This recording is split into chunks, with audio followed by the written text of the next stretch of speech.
जब प्राचीन भारत में नंद साम्राज्य अन्याय से भर चुका था, जब अत्याचार सत्ता से बड़ा बन चुका था, जब लोग उम्मीद खो चुके थे, तभी एक व्यक्ति उठा। न सेना थी, न धन, सिर्फ एक ऐसा दिमाग जो अकेले एक पूरे साम्राज्य को हिला सकता था।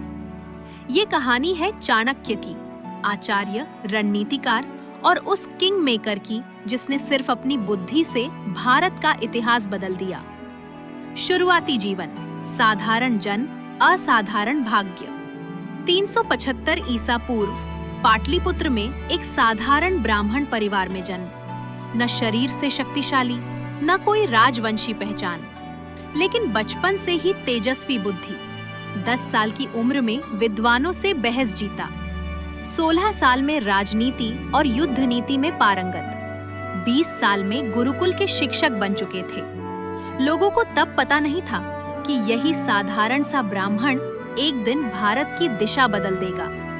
निर्णायक मोड़, वो अपमान जिसने इतिहास बदल दिया। चाणक्य ज्ञान और आशा लेकर नंद सम्राट धनानंद के दरबार पहुंचे, लेकिन राजा ने उनके व्यक्तित्व को देखकर हंसी उड़ाई, उनका अपमान किया और सैनिकों को आदेश दिया कि उन्हें दरबार से बाहर फेंक दे। जमीन पर गिरते हुए चाणक्य की चोटी का एक हिस्सा खुल गया। उन्होंने चोटी ठीक की और वही शपथ ली, जब तक नंद वंश का विनाश नहीं करूंगा, ये चोटी बंधेगी नहीं। उस दिन धनानंद ने अपने सबसे बड़े शत्रु को जन्म दे दिया। प्रतिज्ञा, रणनीतिकार का उदय। चाणक्य पूरे भारत में घूमे, एक ऐसे युवक की तलाश में जो राजा बनने योग्य हो, जिसमें साहस हो, सत्य हो, नेतृत्व हो। और फिर उन्होंने एक लड़के को देखा जो सड़क पर दही बेच रहा था। आंखों में तेज, आवाज में निर्भयता। उसका नाम था चंद्रगुप्त। चाणक्य मुस्कुराए, उन्हें अपना राजा मिल चुका था। चंद्रगुप्त का निर्माण, सिंह की तरह प्रशिक्षण, जंगलों में, पहाड़ों पर, गुफाओं में, तेज धूप के नीचे।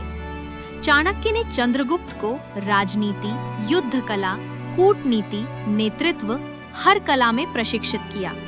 उन्होंने कहा, राजा पैदा नहीं होता, राजा बनाया जाता है। नंद साम्राज्य का विनाश, वो युद्ध जो दिखाई नहीं दिया। पहला हमला असफल रहा। नंद साम्राज्य ने चाणक्य और चंद्रगुप्त को ढूंढने के आदेश दिए। वे जंगलों में, गांवों में, पहाड़ों में छिपे रहे, लेकिन चाणक्य नहीं रुके। उन्होंने गुप्त नेटवर्क बनाया, कई जनजातियों और छोटे राज्यों को जोड़ा, नंद साम्राज्य को भीतर से कमजोर किया। 321 ईपू में चंद्रगुप्त पाटलिपुत्र पहुंचे। धनानंद भाग गया, नंद वंश का अंत हो गया। चाणक्य ने अपनी प्रतिज्ञा पूरी की। उनकी खोली हुई चोटी फिर से बांधी गई। मौर्य साम्राज्य का निर्माण, स्वर्ण युग की शुरुआत। अब असली कार्य शुरू हुआ। चंद्रगुप्त के पीछे चाणक्य एक छाया की तरह खड़े रहे। दोनों ने मिलकर पूरे भारत को एकजुट किया, विदेशी आक्रमणों को हराया, प्रशासन को मजबूत किया, कर सुधार किए, किसानों को सुरक्षा दी, व्यापार को बढ़ाया, अनुशासित सेना बनाई और मौर्य साम्राज्य स्थापित किया। भारत में पहली बार इतना मजबूत, संगठित और विशाल साम्राज्य बना। अर्थशास्त्र, चाणक्य का अद्भुत मस्तिष्क। चाणक्य ने अर्थशास्त्र लिखा, एक ऐसा ग्रंथ जिसमें राजनीति, कूटनीति, जासूसी, युद्ध नीति, मनोविज्ञान, अर्थव्यवस्था, विदेश नीति, प्रशासन सब कुछ था। दुनिया में आज भी अर्थशास्त्र को रणनीति और नेतृत्व का आधार माना जाता है। विरासत, एक शिक्षक, एक किंग मेकर, एक विचार। चाणक्य न राजा थे, न सेनापति, न धनवान, फिर भी उन्होंने राजा बनाए, साम्राज्य बनाए, इतिहास की दिशा मोड़ दी। आज भी उन्हें भारत का सबसे महान रणनीतिकार माना जाता है। उनका प्रभाव समय से बड़ा है। वे एक व्यक्ति नहीं, एक युग थे।